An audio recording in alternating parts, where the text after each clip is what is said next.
বিসমিল্লাহির রহমানির রহিম। আসসালামু আলাইকুম প্রিয় ভিউয়ার্স, ছোটবেলা থেকে একটি প্রশ্ন আমাদের চিন্তার দেয়ালে ধাক্কা দিয়ে আসছে। আর সে প্রশ্নটি হলো, রূহ কি? এই অদৃশ্য রূহ আসলে আমাদের শরীরের কোন অংশে থাকে? রূহ যখন শরীর ছেড়ে চলে যায় তখন মানুষ নিথর হয়ে যায়, মৃত্যু ঘটে। তাহলে এই রূহ কোথা থেকে আসে, আবার কোথায় চলে যায়? প্রিয় ভিউয়ার্স, আজকের এই ভিডিওতে আমরা এই প্রশ্নগুলোর উত্তর খুঁজব। তাহলে চলেন সময় নষ্ট না করে আজকের এই ভিডিওটি শুরু করা যাক।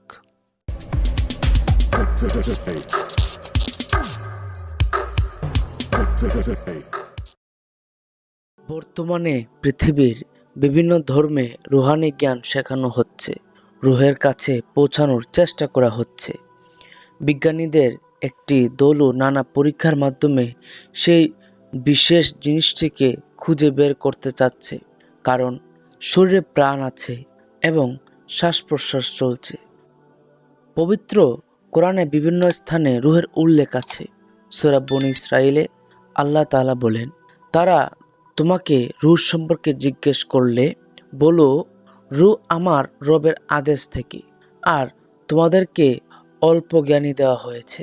অর্থাৎ আল্লাহ পক্ষ থেকে রূহ সম্পর্কে যতটুকু জ্ঞান দেওয়া হয়েছে তার আলোকেই আজ আমরা জানার চেষ্টা করব। রূহ আসলে কি, যার মাধ্যমে আমাদের জীবনের সম্বল রাখা হয়েছে। আজকের এই ভিডিওটি অত্যন্ত তথ্যবহুল হতে যাচ্ছে, শেষ পর্যন্ত দেখবেন। লাইক করবেন, শেয়ার করবেন এবং চ্যানেলটিকে সাবস্ক্রাইব করে রাখবেন। আপনাদের একটি লাইক ও শেয়ার আমাদের উৎসাহ বাড়ায়। তো সহজ ভাষায়, রূহ সেই বিশেষ জিনিস যা জীবিতকে মৃত থেকে আলাদা করে। এটি আল্লাহর হিকমত যে মানুষকে রূহ সম্পর্কে খুব অল্প জ্ঞানী দেওয়া হয়েছে, কিন্তু যতটুকু জানা মানুষের জন্য প্রয়োজন ততটুকু জানানো হয়েছে। নইলে মানুষ যেমন হার্ট, কিডনি, লিভার বিক্রি করে রূহ হয়তো বাজারে বিক্রি হতে শুরু করত। রূহ আমার রাব্বি, আল্লাহর রহস্যগুলোর একটি রহস্য। কোরআনে আদম আলাইহিস সালামের সৃষ্টি প্রসঙ্গে আল্লাহ বলেন, আমি যখন আদমের গঠন সম্পূর্ণ করব এবং তার মধ্যে আমার রূহ ফুঁকে দেব, তখন তোমরা তাকে সিজদা করবে। অর্থাৎ রূহ এমন এক মর্যাদার জিনিস যার কারণে ফেরেশতারাও মানুষকে সিজদা করেছে। এই রূহই মানুষকে অন্য মাখলুকাত থেকে আলাদা ও শ্রেষ্ঠ করেছে। আপনি জেনে অবাক হবেন, রূহেরও বিভিন্ন স্তর আছে। রূহে জামাদি, জড় বস্তুর রূহ, রূহে নাবাতি, উদ্ভিদের রূহ, রূহে হাইওয়ানি, প্রাণীর রূহ। হাদিসে আছে, পাথর নবীজি সাল্লাল্লাহু আলাইহি ওয়াসাল্লামকে সালাম দিয়েছেন। উহুদ পাহাড় সম্পর্কে নবী করিম সাল্লাল্লাহু আলাইহি ওয়াসাল্লাম বলেছেন, এ পাহাড় আমাকে ভালোবাসে। ভালোবাসা কেবলই করতে পারে যার মধ্যে কোনো না কোনো রূহ আছে। মায়ের গর্ভে মানুষের বিকাশেও এই ধাপগুলো দেখা যায়। মায়ের গর্ভের প্রথম স্তর নুতফা, তখন রূহে জামাদির মতো স্থির অবস্থা। দ্বিতীয় স্তর বৃদ্ধি শুরু, রূহে নাবাতি। তৃতীয় স্তর নড়াচড়া শুরু, রূহে হাইওয়ানি।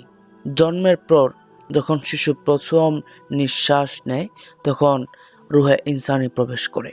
এই কারণেই মৃত শিশু জন্মালে তার জানাজার নামাজ হয় না, কারণ রূহে ইনসানি প্রবেশ করেনি। আজ বিশ্বজুড়ে স্পিরিচুয়ালিজম, সুফিজম, মিস্টিসিজম শেখানো হচ্ছে, কারণ যে নিজে রূহকে চিনবে সে আল্লাহকে চিনবে। আল্লাহ রাব্বুল আলামিন বলেন, আমি ছিলাম এক গুপ্ত ধন, আমি চাইলাম আমাকে চেনা হোক, তাই সৃষ্টি করলাম সৃষ্টি জগৎ। মাওলানা রুমি রহমতুল্লাহ আলাইহি বলেন, যে আল্লাহকে চিনে সে আর কখনো মরে না। মানুষ ও আল্লাহর মাঝে সবচেয়ে বড় পর্দা হলো নফস, আর একে নিয়ন্ত্রণ করতে হলে রুহানির শক্তির উপর কাজ করতে হয়। হযরত আলী কারামাল্লাহু ওয়াজহাহু বলেছেন, তোমার রোগ তোমার ভেতরেই, আর তোমার আরোগ্য তোমার ভেতরেই। আমরা ভাবি শরীর ছোট, কিন্তু এর ভেতরে এক বিশাল জগৎ লুকানো। সুফি তত্ত্ব অনুযায়ী মানুষের ভেতরে কয়েকটি রুহানি কেন্দ্র আছে। কল্ব, রূহ, সির খফি, আকফা উ নফস। এগুলো ঘুমন্ত অবস্থায় থাকে। একজন মুর্শিদের সাহায্যে এগুলোকে জাগ্রত করতে হয়।